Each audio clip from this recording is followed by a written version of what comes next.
बिस्मिल्लाहिर्रहमानिर्रहीम। अस्सलाम वालेकुम गाइस। आज की इस वीडियो में मैं आपको बताऊंगा कि आप किस तरह जीके में एंट्री टेस्ट क्लियर करने के बाद जो कि इनका गैट का टेस्ट है उसके बाद आप किस तरह सेलेक्ट हो सकते हैं और किस तरह इंटरव्यू की कॉल आपको आएगी और किस तरह फिर आप इंटरव्यू देंगे और इंटरव्यू की ड्यूरेशन क्या होती है, इंटरव्यू क्या ऑनलाइन होता है या ऑफलाइन होता है। ये सब बातें आज मैं इस वीडियो में आप सबके साथ डिस्कस करूँगा। तो नंबर एक बात यह कि टेस्ट में कितने परसेंट मार्क्स लें कि आप इंटरव्यू के लिए एलिजिबल हो जाते हैं।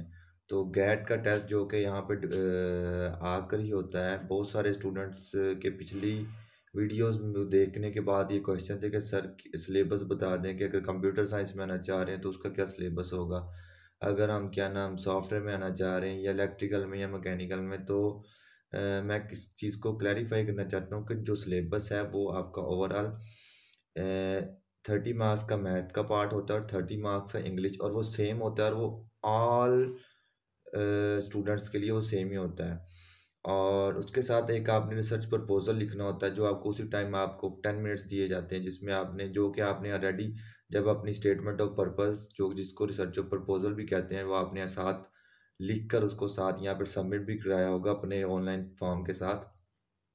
तो वही आपने अपना मसन के 2 to 3 पैराग्राफ्स में आपने अपने समराइज करके वो भी साथ सबमिट करवाना होता है, तो उसकी भी वेटेज होती है। तो यानी आपका जो एरिया ऑफ इंटरेस्ट है वो क्या है। तो ये चीज़ें होती हैं 2 टेस्ट में। देन आपकी बारी आती है इंटरव्यू की। अगर आप 50% मार्क्स ले जाते हैं इस टेस्ट के अंदर तो ये आपको कॉल करेंगे।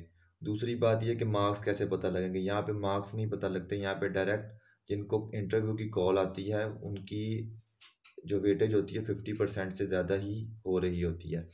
तो इंटरव्यू के यहाँ पे 2 सिनेरियोज होते हैं, एक ऑनलाइन और ऑफलाइन, जो कि देखा गया। जो मेरे फेलो से भी मैंने बात की है तो उन्होंने भी बताया कि जो तो काफ़ी दूर दराज इलाकों से ताल्लुक़ रखते हैं। जैसे मैं हूँ फैसलाबाद से ताल्लुक़ रखता हूँ तो ये स्वाबी है, तो काफ़ी ज़्यादा टाइम ट्रैवल करना पड़ेगा। तो ये फिर जो दूर से स्टूडेंट्स लोकेट कर रहे होते हैं उनसे ऑनलाइन लेते हैं। ऑनलाइन में पहले मैं बताता चलूँ कि ऑनलाइन में होता है ऐसा कि ऑनलाइन में आपको एक टाइम बता दिया जाता है, आप उसमें ज़ूम मीटिंग को ज्वाइन कर लेते हैं। अब आपने ज़ूम मीटिंग को ज्वाइन कर ही रखना है। वो 2 आवर्स की ज्वाइन मीटिंग होती है।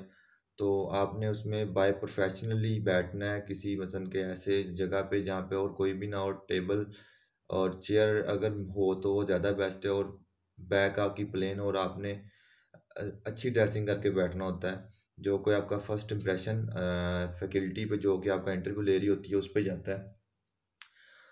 अब इंटरव्यू में पूछेंगे कि यार इंटरव्यू कितने टाइम का होगा। 2 आवर्स ओवरऑल ड्यूरेशन होती है, जिसमें जितने बच्चे उन्होंने इंटरव्यू के लिए सिलेक्ट किए होते हैं उनका इंटरव्यू होता है। तो आपने मीटिंग में बैठे रहना है और आपकी बारी आएगी, आपका नेम कॉल होगा और वहाँ पे video in front of you चल पड़ेगी। वहाँ पे आपके सामने पूरी फैकल्टी बैठी होती है जो कि आपसे इंटरव्यू लेती है। इंटरव्यू में बेसिकली जनरलाइज आपसे 10 to 15 मिनट का इंटरव्यू होता है। जैसे मेरा हुआ था केमिकल इंजीनियरिंग के बैकग्राउंड से, तो मेरा पहले 10 to 15 मिनट्स ओवरऑल था।